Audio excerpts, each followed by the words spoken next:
آنکھ جو غیر محارم کو دیکھتی رہی کل قیامت کے دن جہنم کی آگ سے بھر دی جائے گی۔ اور 3 آنکھیں حضور نے فرمایا قیامت کے دن کوئی آنکھ نہیں ہوگی جو رو نہیں رہی ہوگی، صرف 3 آنکھیں ہوں گی کہ جن میں آنسو نہیں ہوں گے اور جو نہیں رو رہی ہوں گی۔ ایک وہ نظر جو غیر محارم کی طرف دیکھنے سے بچی، دوسری وہ نظر جو اللہ جل شانہ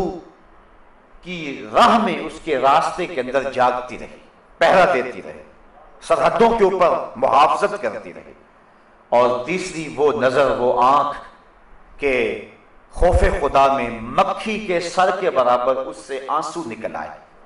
تو فرمایا یہ 3 آنکھوں کے علاوہ باقی جتنی بھی آنکھیں ہیں وہ قیامت کے دن رو رہی ہوں گی۔ تو اپنی نظر کی حفاظت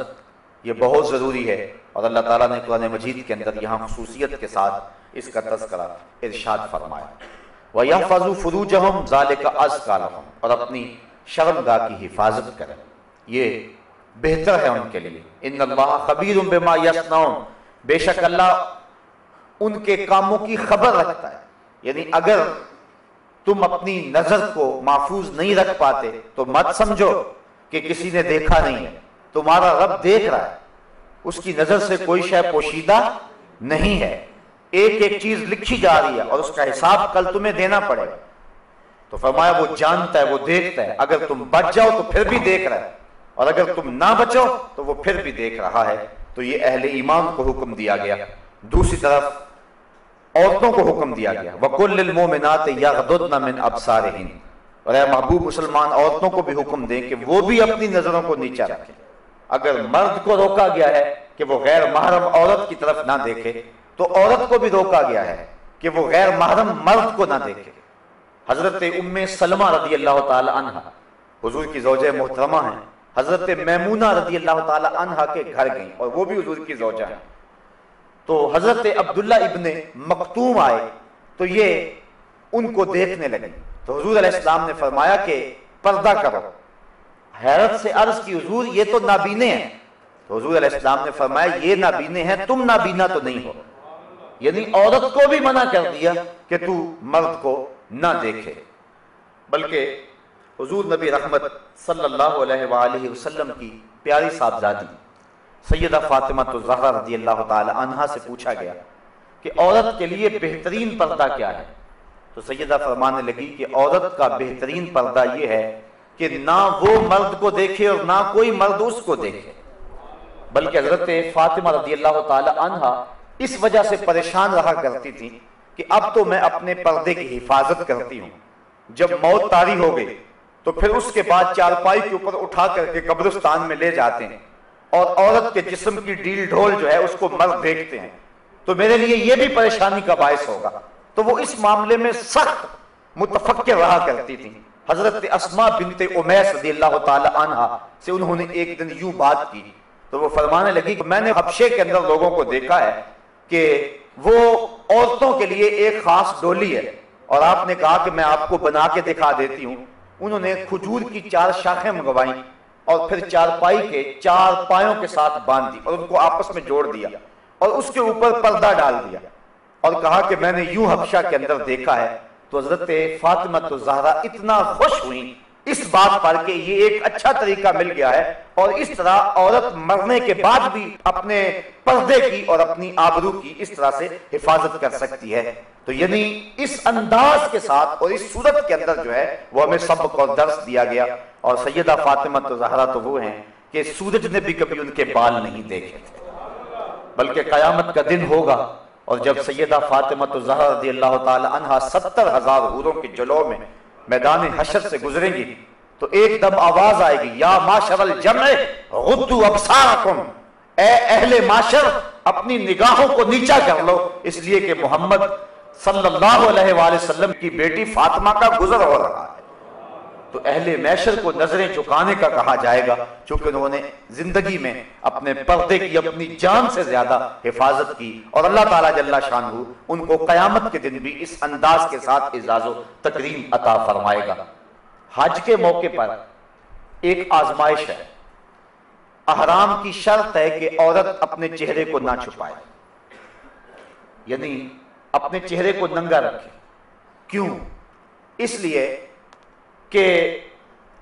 امتحان گاہ میں مرد اور عورت کھڑے ہوتے ہیں، اللہ کا گھر سامنے.